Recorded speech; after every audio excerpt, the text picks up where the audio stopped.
सई ने करी दूर अपनी मम्मी पापा की दूरियों को। सवी ने दिया कहीं न कहीं रजत का साथ। स्टार प्लस के पॉपुलर शो गुम है किसी के प्यार में, जहां पर आप देखने वाले हैं आने वाले एपिसोड में आ रहे हैं ढेर सारे ट्विस्ट, जहां पर आप देखेंगे सई देखती है कि आजकल ये केश के चक्कर में उसकी परी मम्मा व पापा के बीच बहुत ही दूरियां आ गई हैं। वे दोनों आपस में सही से बोल तक नहीं रहे हैं। यहाँ पर सई अपनी परी मम्मा और पापा से कहती है, पापा आज मुझे कहीं बाहर खाना खाना है, मुझे घर में नहीं खाना है, वो भी आप दोनों के साथ में। तो यहाँ पर रजत व सभी दोनों मना कर देते हैं, क्योंकि इन दोनों के बीच बहुत ज़्यादा मिसअंडरस्टैंडिंग हो रखी है। ये दोनों साथ में जाना पसंद नहीं कर रहे हैं। यहाँ पर सई ये सब सुनकर नाराज़ हो जाती है और बहुत गुस्सा करती है। बोलती है, मुझे आज जाना है तो जाना है, और वो भी तुम दोनों के साथ बाहर खाना खाने, और नहीं ले गए तो मैं खाना तक नहीं खाऊंगी और किसी से बोलूँगी भी नहीं। सई अपनी जिद में आ जाती है और फिर सभी उसको बहुत समझाती है और कहती है, बेटा आज नहीं, हम कल ज़रूर जाएंगे। और यहाँ पर सई अपनी परी मम्मा से कहती है, मम्मा आजकल पापा पहले जैसे हो गए हैं, जब तुम नहीं आई थी तब भी पापा ऐसे ही बात करते थे, आज भी वैसे ही गुस्से से बात कर रहे हैं। और सभी यहाँ पर सई को प्यार से समझाती है, कहती है, बेटा तुम्हारे पापा आजकल बहुत परेशान हैं, इसलिए वह ऐसा कर रहे हैं। और फिर पीछे ये सारी बातें रजत सुन रहा होता है। यहाँ पर रजत अपने मन में कहता है, सभी ने सई को कितने प्यार से समझा दिया, और एक मैं और आस्का हैं जो ना सिर्फ कियान की गलती छुपा रहे हैं, बल्कि उसे एक बार भी उसकी गलती का एहसास भी नहीं करवाया। फिर पीछे सई रजत को देख लेती है और दौड़कर अपने पापा के गले लग जाती है। और फिर सई रजत और सवी से कहती है, पापा मम्मा आज मुझे एक प्रॉमिस करो कि आप दोनों आज के बाद कभी नहीं लड़ोगे और हमेशा एक साथ रहोगे।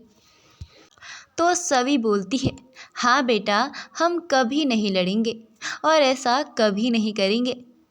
और फिर अगले दिन फिर से कोर्ट में सुनवाई होती है, जहाँ पर पूरे परिवार के लोग कोर्ट में पहुँच जाते हैं। और फिर जग्गू मामा, जो कि सवी के लॉयल होते हैं, वो सवी की तरफ से केस लड़ रहे होते हैं और वे रजत से सवाल करते हैं, कहते हैं, रजत ठक्कर, आप जानते हैं ना, कोर्ट में झूठ बोलना लफड़े का काम है और इसका नतीजा तो आप बहुत अच्छे से जानते होंगे कि बहुत ही डेंजर होता है। और यहाँ पर जग्गू मामा बोलते हैं, मान लेते हैं करंट वाली वाइफ को बिना बताए आप अपनी एक्स वाइफ को मिलने के लिए गए थे, लेकिन आपको मालूम है ना कि आप कहाँ मिले थे या आप क्या क्या कर रहे थे। अगर वो नहीं बताओगे तो उसका मतलब कुछ अलग ही निकलता है। तो यहाँ पर सभी को ये सब सुनना बिल्कुल भी राज नहीं आता है। सभी तुरंत ही खड़े हो जाती है और चुप रहो कहती है। यहाँ पर कोर्ट से यानी कि उनसे इजाज़त लेती है कि मुझे अपने लॉयर से 1 मिनट कुछ अलग से बात करनी है। तो यहाँ पर सभी अपने लॉयल यानी कि जग्गू मामा को साइड में लेकर उन्हें समझाती है कि आप ऐसे रजत से बात मत करो। और इतने में ही कोर्ट से ऑर्डर आता है कि यह केस कल के लिए टाल दिया जाता है। और फिर जग्गू मामा और सभी बाहर आ जाते हैं। वहाँ पर सभी अपने जग्गू मामा लॉयल को अच्छे से समझाती है, कहती है कि आप ऐसे रजत से बात मत करना। लेकिन यहाँ पर जग्गू मामा सभी से कहते हैं, ऐसा क्यों सभी? क्योंकि रजत झूठ बोल रहा है, ये बात तुम्हें भी पता है, और रजत वहाँ पर सच बोलने ही वाला था, लेकिन तुमने रोक लिया।